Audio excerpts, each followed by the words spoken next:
Magandang umaga po sa inyo lahat. Tayo po ngayon ay nasa ika-18 linggo ng karaniwang panahon. At sa unang pagbasa ay sinasabi ng Propeta Isaias ang tagubilin ng Panginoon. Bumili kayo ng walang bayad. Bakit ginugugol ang salapi sa mga bagay na hindi nakabubusog? O dili kaya ay sinasabi ang pera ay inuubos sa bagay na walang halaga. Ito yung mga paalala ng propeta sa praktikal natin buhay na huwag nating akasayahin ang ating panahon sa mga bagay na walang kwenta, sa mga bagay na hindi tunay na mahalaga sa ating pamumuhay. Sapagkat ang lahat ng ito ay biyaya ng Diyos. At kung ito ay biyaya na galing sa Diyos, dapat natin pahalagahan at magkaroon ng katuturan sa ating paglalakbay sa mundong ibabaw. Gayun din naman sa ikalawang pagbasa, sinasabi ni San Pablo sa mga taga-Roma na walang makapag-iwalay sa atin sa pag-ibig ng Diyos. Sapagkat kahit tayo dumaan sa mga pagsubok, hindi iwalay sa atin ng Panginoon. Hindi tayo kayang pag-iwalayin ng kamatayan, paghihirap, gutom o mga pasakit na buhay. Sapagkat ang Diyos ay akibat ang pagiging tapat. At sa pamamagitan ng kanyang pagmamahal, tayong lahat ay bahagi ng pagmamahal at pag-ibig ng Diyos. Sa hirap at sa ginawa at sa anumang pagdurusa ay hindi tayo nag-iisa, kasama natin ang Panginoon sapagkat siya ay nagmamahal sa atin. Sa Ebanghelyo ating narinig, pinapakita po dito na ang Panginoon ay nahabag sa mga tao na sumusunod sa Kanya. Sinasabi na may 5,000 kalalakihan na sumusunod sa Kanya at nakikinig.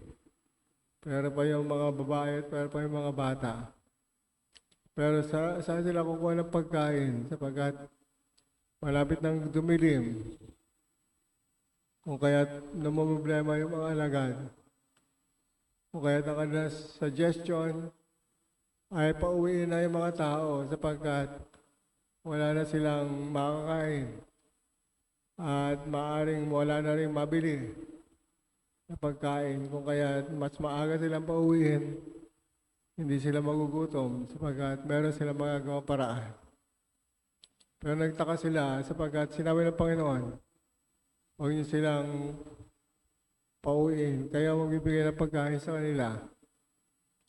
At nahirapan silang isipin kung paano pakakanin yung mga tao na libo-libo ang dami.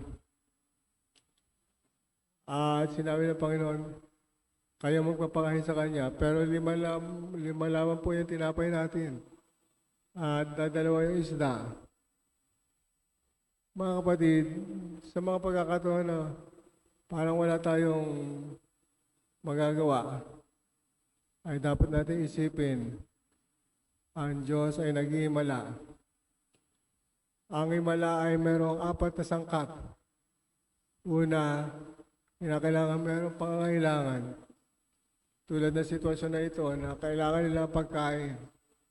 Kailangan nila ang panustos sa kanilang pagkain ng mga tao na sumusunod sa Kanya. Kaya meron po pangangailangan.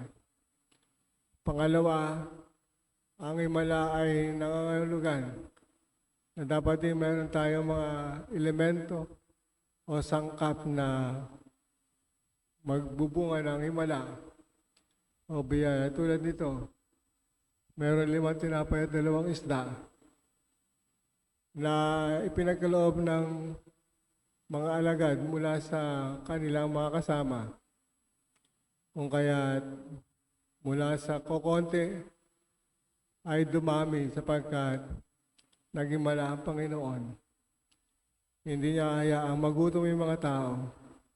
Kaya't mula sa 5 tinapay at 2 isda ay nakakain ang 5,000 lalaki. Pero pa yung mga babae, pero pa yung mga bata. Kaya hindi naman yung pangatlong elemento o sangkap.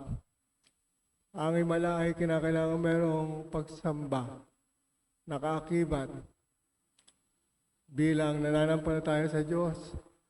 Pinapaubayan natin sa Kanya, sa Kanyang kapangyarihan, sa Kanyang pagtulong, ang kakulangan ng ating pagkatao, ang kakulangan ng ating mga material na bagay.